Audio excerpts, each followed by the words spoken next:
आज आपण बनवणार आहोत उपवासाचे डोसे आणि उपवासाची बटाट्याची भाजी, उपवासाची शेंगदाण्याची चटणी. चला तर मग आपण बनवायला सुरुवात करूया. आज आपण बनवणार आहोत उपवासाचे डोसे. त्यासाठी मी 1 वाटी भगर घेतलेली आहे, अर्धी वाटी साबुदाणा घेतलेला आहे, 2 चमचे दही घेतलेलं आहे, 2 हिरव्या मिरच्या घेतलेल्या, अर्धा इंच अद्रक तुकडं करून घेतलेले आहेत. आणि आता आपल्याला ही पहिले मिक्सरमध्ये साबुदाणा पहिला बारीक करून घ्यायचा आहे. त्याच्यानंतर तुम्हाला भगर बारीक करून घ्यायची आहे. बघा साबुदाणा त्याच्यानंतर असे बरोबर बारीक करून घ्यायचे आहे.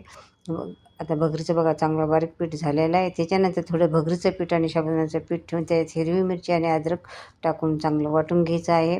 आणि हे मिश्रण मिक्स करायचं आहे. बघा ते आणि मिश्रण चांगलं मिक्स करायचं आहे.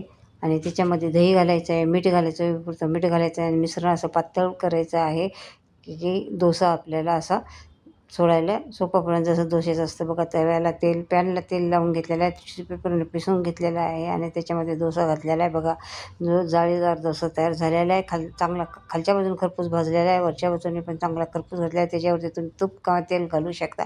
अशा प्रकारे आपला डोसा तयार झालेला आहे. आता आपल्याला उपवासाची शेंगदाण्याची चटणी तयार करायची आहे. पाऊण वाटी मी शेंगदाणे घेतले आहेत, 2 चमचे दह्याचे घेतलेले आहेत, 2 हिरव्या मिरची घेतलेल्या आहेत, अर्धा इंच अद्रकचे तुकडे घेतलेले आहेत. आणि त्याच्यानंतर तुम्हाला 1 मिरची ह्याच्यात घालायची आहे, वाटणामध्ये घालायची आहे, 1 फोडणीमध्ये घालायची आहे. हे सगळं मिश्रण वाटून घ्यायचं आहे. आणि त्याच्यामध्ये आपल्याला आता तडका करायचा आहे. 1 चमचा तेल घालायचं आहे आणि ती वाटलेली तुकडे केलेली मिरची ह्याच्यामध्ये टाकायची आहे. आणि चटणीला आपल्याला फोडणी द्यायची आहे. त्याच्यामध्ये चटणीमध्ये मीठ आणि चवीसारखं मीठ आणि साखर टाकायचं आहे चवीपुरतं.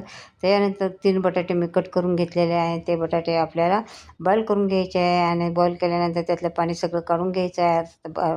बटाट्याला तडका तयार करायचा आहे. 2 मिरच्या मी घेतलेल्या आहेत आणि अर्धा इंच अद्रक खिसून घेतलेलं आहे. त्या मिरच्या तुम्हाला तेलामध्ये चांगला फ्राय करून घ्यायचा आहे. त्याच्यानंतर अद्रक चांगला फ्राय करून घ्यायचा आहे आणि बटाट्यातलं पाणी काढून घ्यायचं आहे. आता बटाटे याच्यामध्ये घालायचे आहे. बटाटे पण चांगले फ्राय करून घ्यायचे आहे. त्यात पुरतं मीठ घालायचं आहे आणि चांगलं फ्राय करायचं आहे.